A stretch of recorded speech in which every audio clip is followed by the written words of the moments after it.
Welcome to the deep dive. For, gosh, seems like forever now, but really the last year or so, generative AI has just dominated conversations in the enterprise world. Oh, absolutely. It sparked everything from, those slightly panicked executive meetings Right. to genuinely revolutionary product roadmaps. It's been quite the whirlwind. But it feels like we're moving past that initial, maybe slightly breathless excitement phase now, We are. And the real work, and honestly, the real challenges are really coming into focus. which is figuring out how you actually scale this stuff. How do you roll it out across these huge, complex global companies? Exactly. And that's precisely what we're digging into today. We're going to give you an in-depth look at where the enterprise stands right now.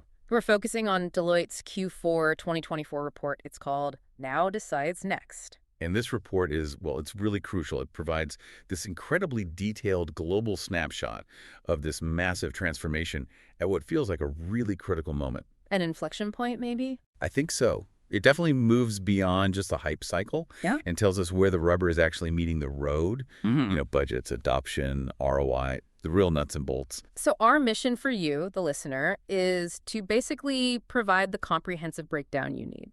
We want you to walk away really understanding the big shifts in thinking, where companies are actually putting their money, their biggest bets, and importantly, what's actually delivering real measurable value across different industries, too. Yeah, we're going to try and peel back the layers on the stats, get behind the numbers, and figure out what they really mean. Okay, so where do we start? The report itself kicks off with something pretty fundamental, right? This core paradox. It does. And you have to start there because it defines almost everything else.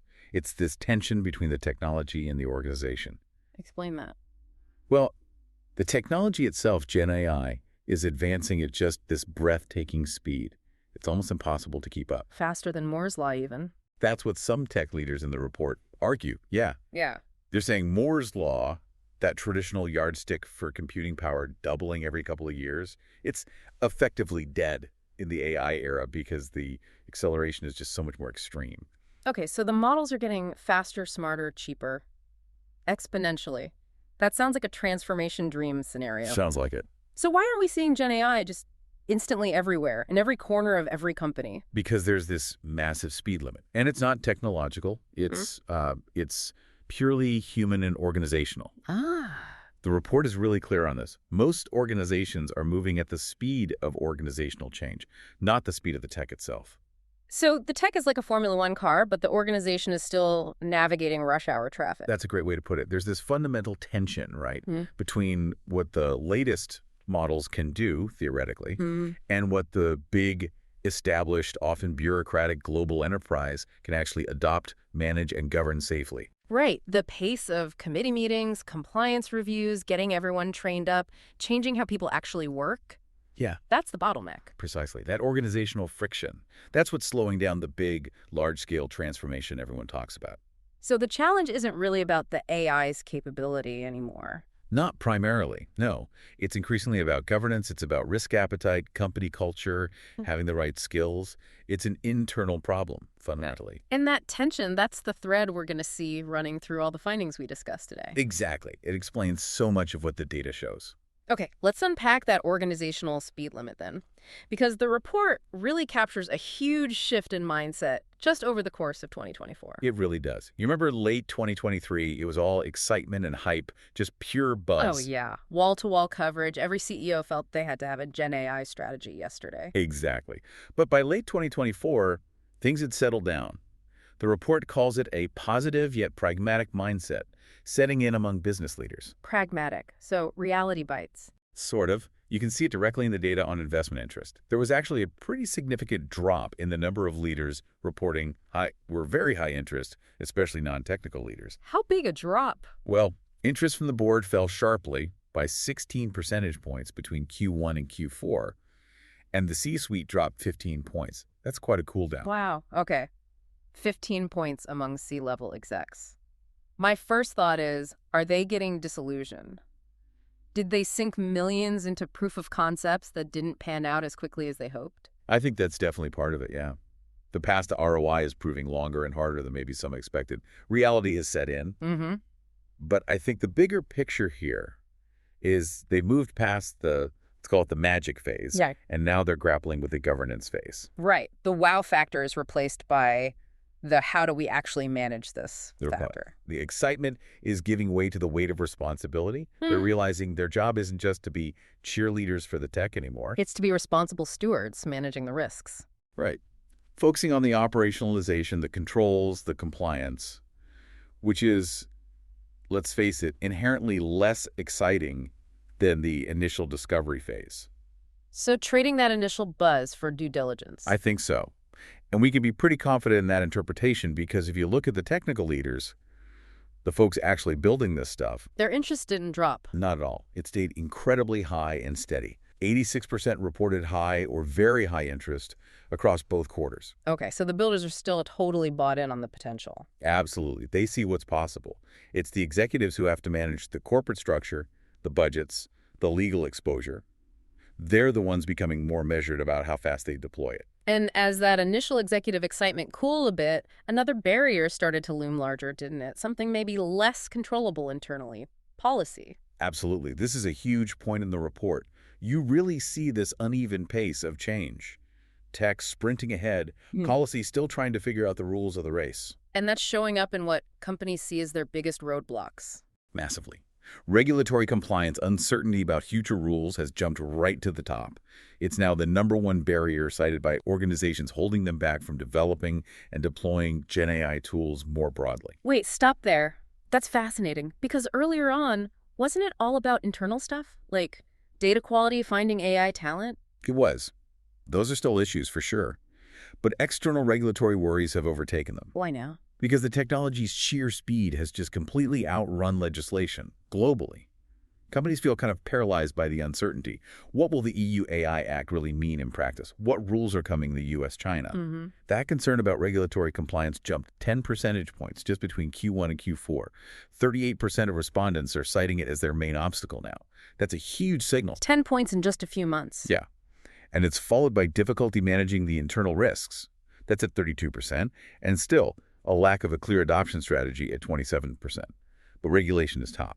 So if you're a big bank or a pharma company, you invest millions in a new Gen AI system today. Yeah. You face this very real risk that some major piece of legislation drops next year, maybe from the EU or the US, and suddenly makes your whole system non-compliant or just too risky to keep using for certain things. Exactly. The risk of those sunk costs due to policy shifts is enormous. Yeah. It would absolutely put the brakes on widespread enterprise deployment, wouldn't it? For sure. It must create massive headaches for legal and operations teams. Tremendous headaches. Yeah. And it reflects this real palpable unease about, which use cases are going to be deemed acceptable. To what extent will companies be held legally and financially responsible if something goes wrong? Like with deepfakes or copyright issues or automated decisions that turn out biased. All of that. The liability question is huge and largely unanswered by regulators so far. Okay, so that external regulatory fear is rising, but internally there's still a bit of a disconnect, isn't there, between how the C-suite sees progress and how maybe others in the organization see it? Oh, there's a very notable gap. This divergence in optimism is quite striking. Get this, 21%, so about 1 in 5, C-suite respondents feel Gen AI is already transforming their organization. Okay, 21%. Sounds promising. It does, until you compare it. Only 8% of non-C-suite respondents agree with that statement. Wow. 8% versus 21%. Yeah. So the people actually tasked with integrating and implementing the tools, the folks on the operational floor, they're far less likely to feel the transformation is already happening. The people writing the checks are nearly 3 times more likely to think the job's well underway than the people actually doing the work on the ground. That says a lot. It really does. Maybe about visibility, maybe a bit of wishful thinking at the top. Could be. And does that optimism extend to how they view the risks and barriers, too? It seems to. C-suite leaders are, comparatively speaking, less worried about those specific barriers around risk, governance, and compliance than their non-C-suite colleagues. So the people further down the chain, closer to the operational details, are more concerned about the practical hurdles. Exactly. And the C-suite also seem to think these scaling barriers will be fixed much faster. The report found 60% of non-C-suite leaders believe it will take 12 months or more to really overcome these scaling issues. Okay. compared to only 47% of the CXOs who think it'll take that long. So the top brass are more optimistic about the timeline, too. It really sounds like the C-suite might still be living a bit in the world of potential, the exciting possibilities, whereas the implementers are down in the trenches dealing with the integration pain, the messy reality. That feels like a fair summary. And if that's true, it means the challenge for those CXOs shifts dramatically, doesn't it? How so? Well, they need to move beyond just being the initial cheerleaders for Gen AI. That phase is kind of over. Do they need to become Disciplined, hands-on champions. Their job now is to be the guides, the counselors, even the challengers who focus squarely on removing those real organizational and regulatory barriers we've been talking about. the ones slowing down that organizational speed? Precisely. If they don't pivot their focus to governance, to data transparency, to risk management, the things actually driving that speed limit, then that 15-point drop in their initial enthusiasm we saw, that could turn into serious questions about budget justification next year if the promised transformation doesn't materialize faster. Got it. So the message is shift from hype to execution support. Exactly. Be the barrier remover. Okay, and speaking of internal roadblocks, there's one that just keeps coming up again and again, regardless of how advanced a company is with AI. Data. Yes. Good old data. It's always been messy, hasn't it? Always. But how does Gen AI make the existing data problem even worse, or at least more critical? Well, Gen AI doesn't just need data. It needs massive volumes of clean, contextually relevant, and properly governed data to give you reliable, factual outputs. Garbage in, exponentially weirder garbage out, right? Hallucinations on steroids if the input is bad? Exactly. And the report shares this really powerful anecdote. It's from a former software engineering manager at a major tech company, someone who was deep in this. What did they say? They stated pretty unequivocally that data emerged as the central factor for Gen AI success. Full stop. Central factor. More than the algorithms, more than the compute power. That's the implication. They specifically noted that while the models existed, the computing power was there. Actually accessing the right data proved to be the biggest bottleneck. Biggest bottleneck. Okay, so what does that mean in practice? Why is accessing the right data so hard? Because organizations are realizing that their existing data governance structures, their legacy systems, they just weren't designed for this. They were built for, structured reports from relational databases. Exactly. Simple structured data, maybe some basic analytics. They completely fall down when you try to feed a large language model, an LLM. Because LLMs need... What is? More diverse data. Unstructured stuff. All of that. They thrive on diverse, unstructured text, documents, emails, internal knowledge bases, code repositories, and they need it indexed and accessible rapidly. And most companies just don't have that kind of unified, clean, accessible internal knowledge corpus ready to go. Very few do. So without a really coherent, modern, probably centralized data strategy, even the most powerful LLMs are essentially flying blind, or at least partially blindfolded. Which means they give unreliable results. Right. Which immediately feeds back into that big user concern about errors and mistakes having real-world consequences. It all ties back to the data foundation. Okay, so we have this organizational speed limit, we have data bottlenecks, regulatory hurdles. But despite all that, let's talk money. Are companies actually pulling back on their spending now that the initial hype is wearing off and this pragmatism is setting in? You might expect them to, right? Given all those challenges. Yeah, maybe tighten the purse strings a bit. But they're not. Far from it, actually. The sustained commitment to investment is one of the strongest signals in the whole report. Really? They're doubling down? They are. It seems organizations recognize this isn't just a fleeting trend. It's a fundamental structural shift in technology. Okay, give me the number. A massive 78%, nearly 4 out of 5 respondents, expect to increase their overall AI spending in the next fiscal year. 78% are increasing AI spend. Okay, but is that general AI spend, or are they specifically carving out more for generative AI, the new shiny object? They're definitely favoring Gen AI within that increased budget. The report shows the percentage of organizations investing a larger chunk specifically, dedicating between 20% and 39% of their total AI budget just to Gen AI, climbed significantly. How much did it climb? By 12 percentage points between Q1 and Q4. Okay, a 12-point jump in that budget allocation bracket. That's substantial. It really is. It shows Gen AI is moving beyond just being a small experimental pilot project in the corner. It's claiming a serious, sustained share of the core enterprise AI investment. Exactly. Companies are signaling long-term belief with their wallets. They're putting real money behind it consistently. All right, so the money is flowing, but where is it going? How widespread is the actual adoption among the workforce? This feels like where that scaling challenge really hits home, right? Oh, absolutely. If the money's there, you'd think everyone would be using it by now. But they're not. Not even close, Yeah. really. The scaling challenge is crystal clear here. Access is still surprisingly limited. How limited? The report says Gen AI access is still reaching less than 40% of the total workforce in most organizations. Less than 40%. Okay, so a majority of employees don't even have access yet. Right. And then the picture gets even murkier when you look at actual usage among those who do have access. Oh, they have it, but they're not using it. Well, fewer than 60% of workers who have access actually use Gen AI daily. Okay, let's unpack that. Less than 60% daily usage among those with access. So more than 4 out of 10 people who could use it every day just aren't. Correct. That feels pretty significant. What does that tell you? It strongly suggests that Gen AI hasn't yet become fully integrated into, the standard mission-critical business workflows. It's still seen as optional, an add-on. It seems like it.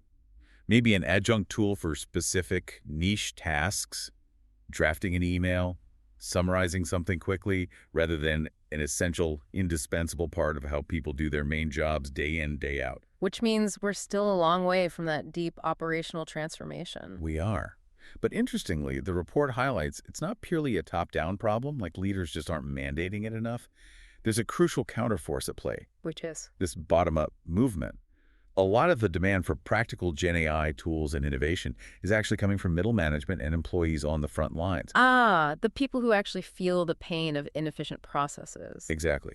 They're frustrated by slow, repetitive tasks, and they see how Gen AI could help their specific workflow. So they're building their own little proofs of concept. Kind of. They're developing ideas, maybe small pilots, aimed at immediately improving their team's localized work.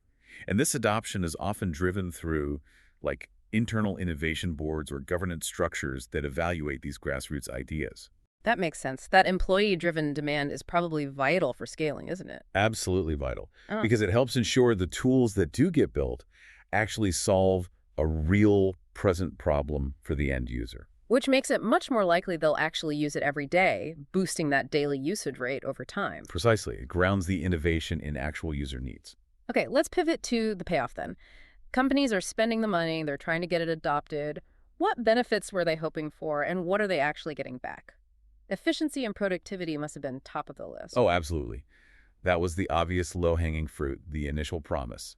Save time, automate routine tasks. And are they achieving that? They are, pretty consistently. Improved efficiency and productivity is still the most sought-after benefit, and the report found 40% of organizations said they were achieving that benefit to a large or very large extent. 40%, that's okay. Aye. Solid, but maybe not earth-shattering. It's solid, yeah. It represents real, immediate tactical value. Yeah. Saving keystrokes, drafting emails faster, summarizing long documents, tangible stuff. But I sense a but coming. Is there more to the story? There is. And this, for me, was maybe the most interesting aha moment in the whole report. It potentially redefines Gen AI's strategic importance. Okay, intriguing. What is it? While efficiency was the main goal, companies actually reported slightly higher levels of success in areas that are purely strategic, not just tactical. Higher than the 40% for efficiency. In what areas? Yes. Get this. 46% reported success in using Gen AI to uncover new ideas and insights. 46%. Okay. And 45% reported success in using it to encourage innovation and growth. Whoa! Okay, wait. So more companies are finding success using Gen AI for strategic things like generating new ideas and fostering innovation than they are for the basic efficiency gains everyone expected. That's what the data says. It kind of flips the script, doesn't it? It really does. It suggests Gen AI might be fundamentally more of a strategy tool than just an optimization tool. I think that's a key implication. Why do you think that is, though? Why would innovation show such high results already, maybe even higher than audited productivity gains? Is it just easier to claim you've had a new insight than it is to definitively prove labor cost savings across thousands of workers? That's definitely part of it, yeah. Measuring innovation can be fuzzier, maybe faster. A brainstorming session with an AI tool generates a novel concept, boom. That's a quick win you can report. Whereas concrete productivity gains require rigorous time studies, integration into complex financial models, that stuff takes time. It takes a lot more time, often longer than the period this report covers. But I don't think it's just about measurement difficulty. I think Gen AI genuinely is incredibly powerful at this strategic level. How so? Think about its ability to synthesize vast amounts of disparate information market reports, scientific papers, customer feedback, internal documents. It can help researchers, strategists, marketers see patterns and connections they might have missed completely before. It's like a cognitive co-pilot for strategic thinking, an idea generator. Exactly. It augments human creativity and insight generation in a really powerful way. So if companies are getting these strategic wins faster, or at least reporting them more readily, than the tactical efficiency wins, that changes the whole justification for the long-term investment, doesn't it? It absolutely does. It really reinforces the idea that Gen AI isn't just a fancy calculator or a slightly better search engine. It's potentially a truly disruptive, growth-enabling technology platform. Which explains why they're willing to keep increasing the budget despite the challenges. They're seeing glimpses of that deeper strategic value. I think that's right. But before they can fully realize that deep transformation, they still have to get through the messy experimentation phase. They need to figure out which of these hundreds of ideas actually stick and are worth scaling. Right. How far along are most companies in actually translating those promising experiments, those proofs of concept, into fully scaled enterprise-wide reality? Well, the data shows they're still very much in that POC phase, and they're proceeding with, I'd say, healthy caution. So lots of small tests. Yeah. The vast majority of the lion's share of organizations are pursuing 20 or fewer distinct Gen AI experiments right now. 20 or fewer. Okay. And what's the expectation for scaling those up? Are they planning to roll them all out soon? No, the expected scaling rate is deliberately quite slow and measured. Over two-thirds of the respondents, more than 67%, expect that 30% or fewer of their current experiments will actually be fully scaled into production within the next 3 to 6 months. Less than a third of current experiments moving to full scale in the next half year. Right. That slow scaling rate, Yeah. it really reinforces that idea of pragmatism, doesn't it? It suggests leaders are prioritizing careful risk assessment, validating the results, making sure the value proposition truly holds up before they push it out to thousands of employees. Exactly. It's about de-risking the deployment. They're taking the time to test capabilities thoroughly, measure the initial results carefully, and ensure it's robust and reliable enough for prime time, especially given those concerns about errors we talked about. Rushing, it seems like a recipe for failure. Okay, so they're experimenting cautiously, but where are they seeing success? When we look at the Gen AI initiatives that are actually being scaled successfully, the most advanced deployments, where is the traction strongest? What parts of the business? Well, perhaps unsurprisingly, the IT function itself leads the pack by quite a margin. IT makes sense. Yeah, 28% of the most advanced scaled initiatives are deployed within IT departments. Why IT first? It's pretty logical when you think about it.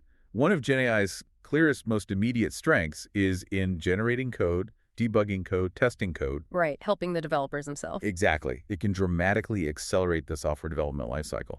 So IT is essentially applying Gen AI to its own tools and processes first, eating their own dog food, so to speak. Okay, so IT is number one at 28%. Where else is the technology starting to mature beyond just the internal tech infrastructure side of the house? We're seeing significant adoption and scaling in a few other key areas. Operations is next at 11%. Okay. Then marketing at 10%, customer service at 8%, and also cybersecurity at 8%. Interesting mix. Operations, marketing, customer service, cyber. Yeah. But maybe the more important overarching theme here isn't just which function, but why. The report highlights the strategic shift in thinking. A shift from what to what? A shift from viewing Gen AI primarily as technology catch-up. We need AI because our competitors have AI, to viewing it as an active tool for achieving real competitive differentiation. Okay, so not just keeping pace, but actually using it to get ahead. How does that change where they choose to deploy it most deeply? It means companies are focusing their most advanced, most scaled Gen AI deployments on the parts of their business that are uniquely mission-critical to success in their specific industry. Tailoring it to their strategic priorities. Exactly. So if you're a consumer products company, maybe your most critical functions are marketing effectiveness and supply chain optimization. That's where you'll focus your big Gen AI bets. Whereas if you're in financial services, Then maybe cybersecurity, fraud detection, and portfolio risk management are absolutely paramount. So your scaled Gen AI initiatives will likely concentrate there. It becomes industry specific. can you give us a concrete example of that industry-specific focus driving real differentiation? Yeah, the life sciences and healthcare industry is a great case study here. Yeah. It provides a really clear metric. What's critical for them? R&D. Exactly. Drug discovery, clinical trial acceleration. That R&D function basically defines their entire business model and competitive standing. So how is Gen AI impacting that? Well, value there is often measured operationally by the speed of development timelines. How fast can you get a promising compound from lab to market? Right, time is literally money and lives. And the report notes that already they've realized a 3 to 5-fold increase in speed in certain development timelines through implementing Gen AI. Wait, 3 to 5 times faster. That's what the report indicates for specific applications within the development cycle. If you can shorten a drug development cycle that might normally take 10 years down to, say, 2 or 3 years, that's not just an incremental improvement in R&D efficiency. No, it's game-changing. It fundamentally alters the financial risk profile of the entire company. It changes the economics of discovery. That is true competitive differentiation. Absolutely. It gets potentially life-saving treatments to market years faster than competitors still using traditional methods. That kind of acceleration justifies massive investment, even with the risks. Okay, so that's a powerful example. Let's broaden out again. What about the overall financial picture? Are these investments across all functions generally paying off yet? What's the verdict on ROI? The overall picture for Gen AI ROI is actually strongly positive, which helps explain that sustained budget commitment we talked about. People are seeing returns. They are. Nearly three-quarters, 74% of respondents say their most advanced Gen AI initiative is either meeting or exceeding expectations. 74% meeting or exceeding. That's Right. pretty good. It is. And notably, within that, a full 31%, almost a third, reported that their most advanced initiative was exceeding expectations. Okay, exceeding. That's the signal that really gives leaders the confidence to keep investing, maybe even accelerate, right? Absolutely. If a third are already seeing better than expected returns on their biggest bet, that's a very encouraging sign for the portfolio overall. Now, was there any particular functional area that stood out as the clear, undisputed winner in terms of exceeding those ROI expectations? Oh, yes. One area was head and shoulders above the rest. Cybersecurity. Cybersecurity initiatives are the undeniable success story when it comes to ROI, and the data gap here is just stunning. How stunning. They are far, far more likely to be exceeding their ROI expectations than any other functional area. There's this massive 27-point positive gap between success and failure reporting. 27 points. How does that break down? Get this. 44% of respondents with advanced cybersecurity initiatives reported ROI above expectations, whereas only 17% reported ROI below expectations. 44% exceeding, only 17% underperforming. That is a huge differential. It's massive. It really singles out cyber as the place where Gen AI is delivering unambiguous, better than anticipated value right now. Why? Why is cyber such a consistent success story at this stage, especially when we hear other areas, maybe like sales, are struggling a bit more with ROI? Well, the report suggests a couple of key reasons. First, as we touched on, many organizations already had pretty high maturity when it comes to using AI for cyber defense before Gen AI came along. Right, they weren't starting from zero. Exactly. Deloitte's other survey showed something like 86% of organizations were already deploying various AI-based tools to monitor their digital infrastructure, detect threats, etc. So Gen AI isn't this brand new foundation they have to build? No, in many cases, it's being layered onto a robust existing framework. It's augmenting and enhancing what they already do, making threat detection smarter, speeding up triage, automating responses. So it's more of an augmentation success story in cyber rather than a totally disruptive one needing brand new processes. Precisely. And the second big reason is the immediate, tangible, measurable impact it can have, particularly on risk reduction and, interestingly, developer morale. Developer morale, how does cyber AI impact that? Through things like vulnerability management. There's a really compelling case study in the report from a leading bank. Okay, what was their problem? They were drowning in security alerts, literally millions of daily alerts related to potential code-level security issues identified by various scanners. Millions a day. That sounds impossible to manage. It basically was. Yeah. Their developers were spending up to 0% of their time just trying to investigate and remediate these potential vulnerabilities. 80%. That means they're spending hardly any time actually building new features, which is supposed to be their main job. Exactly. It crushes feature velocity, tanks morale because it's tedious work, and probably hurts developer retention. It's a huge hidden cost. So how did Gen AI help? They implemented a Gen AI solution that acted like a highly effective triage system. It takes those millions of raw alerts, pairs them down to maybe thousands of actual real threats by filtering out false positives, and then it scores and prioritizes those, reducing them down to fewer than 10 critical vulnerabilities per day that the human teams actually need to investigate and fix urgently. Wow. From millions down to less than 10 critical items. Right. So suddenly, developers are freed up to focus on building value again, which is what they want to do. And the company dramatically reduces its actual cyber risk by focusing effort on the truly critical issues. Exactly. That ROI, saved developer time, increased feature output, reduced breach likelihood is incredibly tangible and easy to justify. Makes perfect sense why cyber is leading the ROI pack then. Now, on the flip side, it's also crucial to note where Gen AI might still be finding its footing, right? Where did we see more respondents reporting ROI below expectations than above? Yeah, the report does highlight a few areas where the ROI equation seems more challenging currently. Specifically, sales, finance, and R&D were mentioned as functions where, on balance, more respondents reported ROI below expectations than above. Sales, finance, R&D, those are obviously critical areas too. Why might they be lagging on ROI compared to cyber or IT? Well, the report doesn't definitively say, but you could speculate. These areas often involve highly specialized, sometimes legacy, systems. Maybe integrating Gen AI there is technically harder. Or maybe attribution is harder, like proving Gen AI alone caused a sales lift or improved a financial model's accuracy. That could certainly be part of it, too. The link between the Gen AI tool and the ultimate business outcome might be less direct or harder to isolate compared to, say, speeding up code generation or triaging security alerts. More complex integration challenges, perhaps. Okay, let's pivot now to a completely different kind of success story, moving away from heavy industry or finance. The report talks about the consumer industry using Gen AI for social media. This sounds like a fascinating blend of efficiency and new capabilities. Yeah, this case study is a great illustration of how Gen AI can tackle a massive cost problem while simultaneously unlocking totally new, high-velocity ways of working. What was the core problem they were trying to solve? It was for a large global consumer company. Their big issue was this huge reliance on external third-party agencies for pretty much all their social media strategy and content creation. Which is expensive, I assume. Incredibly expensive. Oh. The report pegs the annual cost at around $500 million, $500 million a year, just on outsourcing social media work. Yeah. And apparently, the process was also incredibly slow and cumbersome. $500 million.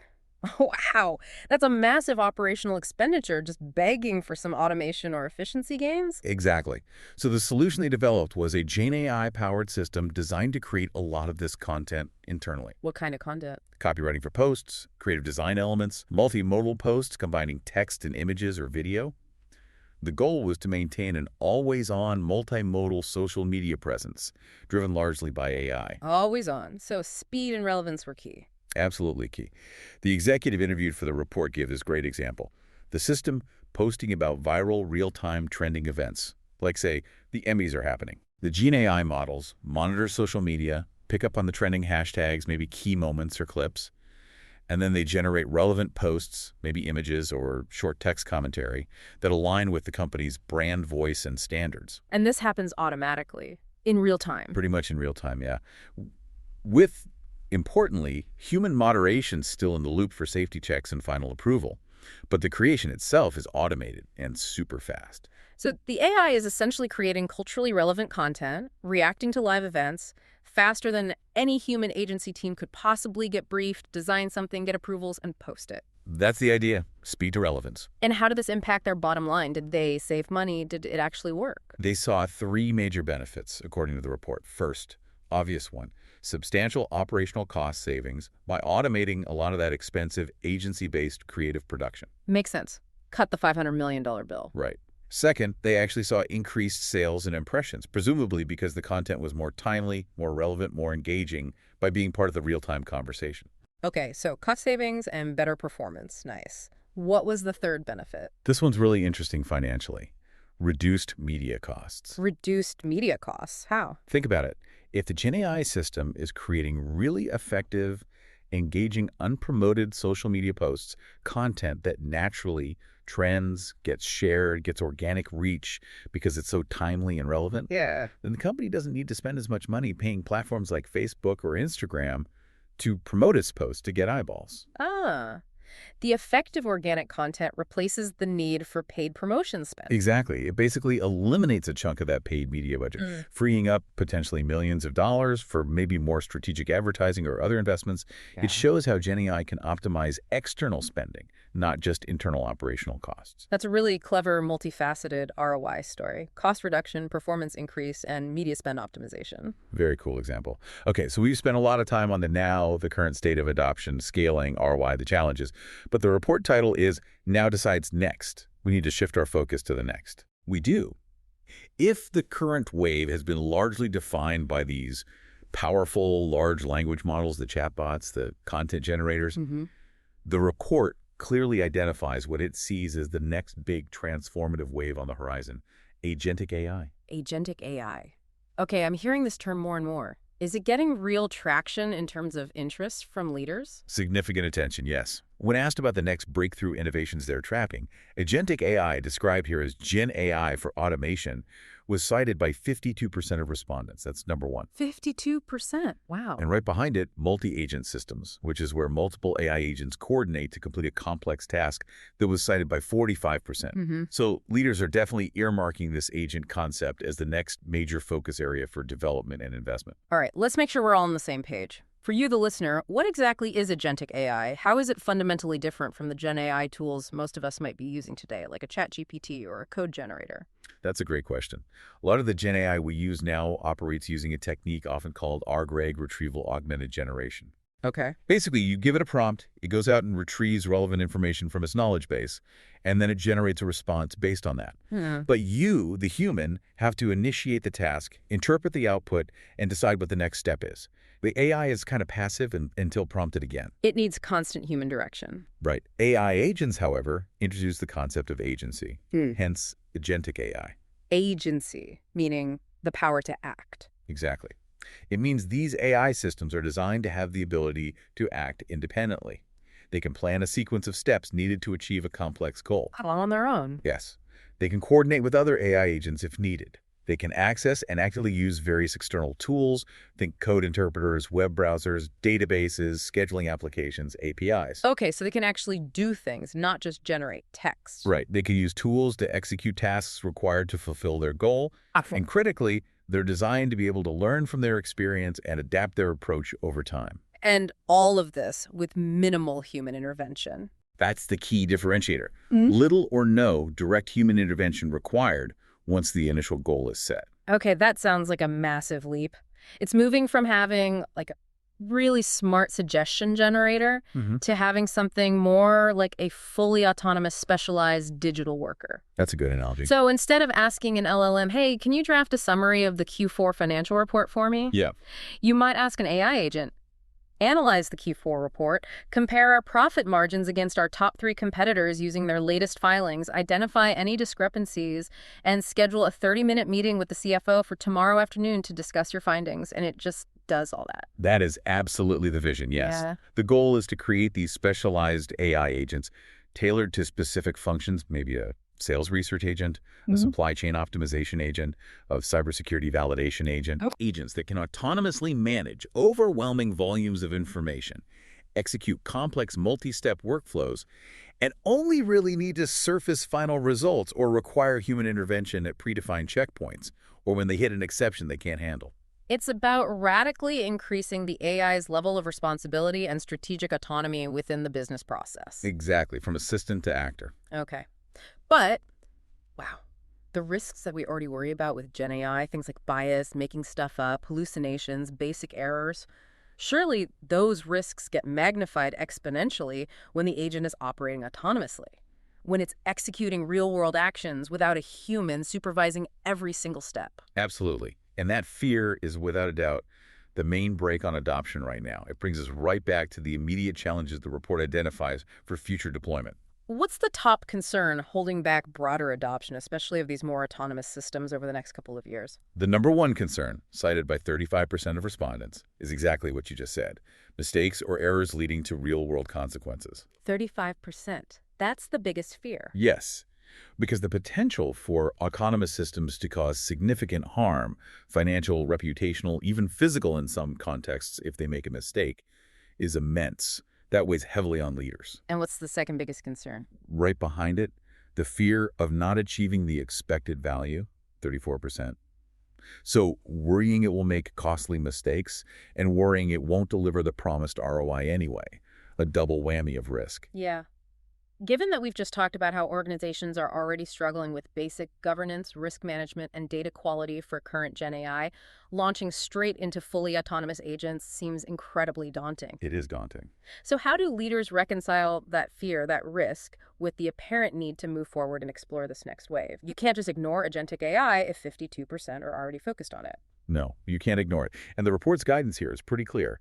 Organizations absolutely need to start preparing now, but they need to do it very, very cautiously. Start small and safe. Exactly. Begin with low-risk use cases. Yeah. Use cases that involve non-critical data where the potential impact of an error is contained. And keep humans involved. Critically, yes. Okay. Include explicit human oversight, a human in the loop or human on the loop as mandatory backup, especially in the early stages. So the organizational learning curve is key. It's paramount. The experience and the infrastructure companies are building now for governing current Gen AI, especially around data quality, risk auditing, transparency, bias detection, all of that is an essential prerequisite for being able to deploy agents more safely and effectively later on. You can't just leapfrog the hard governance work. Absolutely not. You have to build that foundation first. Trying to deploy sophisticated agents without it is asking for trouble. Okay, let's revisit that theme of patience one last time. We heard that not achieving expected value is a top concern. We know ROI can be challenging. So if the value proposition is tough and the risks are high, are organizations likely to just cut and run? Will they pull the plug on these big Gen AI investments if they don't see a payoff relatively quickly? Does the fear override the long-term commitment? This is where the report delivers perhaps the most powerful piece of evidence that leaders truly view Gen AI not as just another tech project, but as a deep, structural, long-term transformation. How so? What's the evidence? They are showing remarkable organizational patience and commitment, despite the challenges and the slow progress on scaling. Okay, give us the data that proves that patience. All right, two key data points. First, 70%, 7 out of 10 respondents, believe it will take at least 12 months, possibly longer, just to resolve the challenges related to achieving ROI on their current Gen AI investments. So they expect it to be a long, hard slog to get the value. They're not anticipating quick wins across the board. Exactly. They're mentally prepared for a difficult journey. And second, and this is perhaps even more telling, a massive 76% say they will wait at least 12 months, a full year, before they even consider reducing investment in a specific Gen AI initiative that isn't meeting its initial value targets. Wow. 76% will give it a year of potentially underperforming before pulling back funding. Right. That's real institutional patience, isn't it? They seem willing to absorb potentially a full year of below-par financial performance on an initiative because they recognize the inherent complexity and the long-term strategic importance of this technological leap. They're playing the long game. They absolutely are. It suggests leaders understand that creating true structural value from a complex Gen AI deployment, like fundamentally transforming core operating cost models or revolutionizing R&D cycles, like in that pharma example, that kind of deep impact might realistically take 3, 4, maybe 5 years to fully implement, validate, and substantiate the return. So this sustained commitment, this willingness to wait for ROI, it's probably the strongest signal in the whole report that Gen AI is viewed internally not as just a passing trend or a quick fix, but as a fundamental multi-year shift in how the enterprise itself will operate in the future. I think that's exactly the conclusion Deloitte draws, and the data strongly supports it. #TagOutro. Well, that feels like a good place to start wrapping up. That brings us to the end of our deep dive into Deloitte's really comprehensive findings on the state of generative AI in the enterprise as we head into, well, the next phase. It's been a fascinating snapshot in time. Absolutely. So let's try and quickly recap the 5 most critical takeaways for you, the listener, from everything we've discussed. Okay, sounds good. Number 1 for me has to be that core challenge.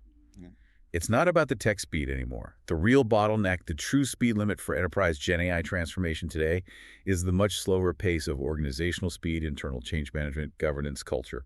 Right. Organizational friction is the main problem. Okay, number 2. Number 2, regulatory compliance. That uncertainty has really solidified its position now as the single biggest barrier holding back broader deployment. It reflects this deep global unease over accountability, liability, and just the lack of clear legal frameworks for Gen AI right now. Okay. Barrier number 1, regulation. Got it. Number 3. Number 3 is about leadership. The C-suite needs to make that crucial transition, move beyond just being the initial enthusiastic cheerleaders, and become disciplined, hands-on champions who are focused on actively removing those organizational roadblocks, fixing data governance, tackling risk management issues head-on. Especially given that perception gap we saw between executive optimism and on-the-ground reality. Shift from hype to help. Okay, number 4. Number 4 was that surprising finding about value. Gen AI is delivering maybe unexpected strategic value, particularly in fostering innovation, uncovering new ideas just as successfully, maybe even more successfully so far, than it's delivering on the expected tactical value, like basic productivity boosts. The strategic upside is real and perhaps underestimated. Good one. And finally, number 5. And number 5 is about looking ahead. Organizations really must start preparing for agentic AI and those multi-agent systems now. Even with the risks. Yes, but cautiously. It means building those foundational capabilities in governance, data, and risk management through lower-risk, human-supervised use cases today. Because autonomous agents really do represent the imminent next wave of potentially even deeper transformation. You need to be ready. Okay, so organizational speed, regulation, leadership shift, strategic value, and preparing for agents. Those feel like the big 5. I think they cover the core findings well. Now, this whole report really details this theme you mentioned right at the start, this uneven pace of change. Technology racing ahead, organizations struggling to keep up. And we've just seen 2 seemingly contradictory things. On one hand, organizations are showing remarkable patience. They're willing to wait a year, maybe more, for ROI to materialize. Right, the 76% figure. But on the other hand, their single biggest fear about the future, especially with things like agentic AI, is the risk of mistakes or errors leading to potentially catastrophic real-world consequences. Yeah, the 35% citing that as the top concern. So this brings us right back to that core tension that every leader is grappling with today, doesn't it? It absolutely does. And it raises that final, maybe provocative question for everyone listening to think about. What's yours? How should organizations practically balance these 2 conflicting pressures? You need rapid experimentation. You have to try things, move quickly, because that's essential for discovery, for finding that surprising strategic innovation value we talked about. You can't just sit still. Right. You need speed to innovate. But at the same time, you need that long-term sustained commitment, that institutional patience, and crucially, the strict stability and robust governance required to achieve deep structural transformation safely and avoid those potentially catastrophic real-world errors. Speed versus stability. Innovation versus control.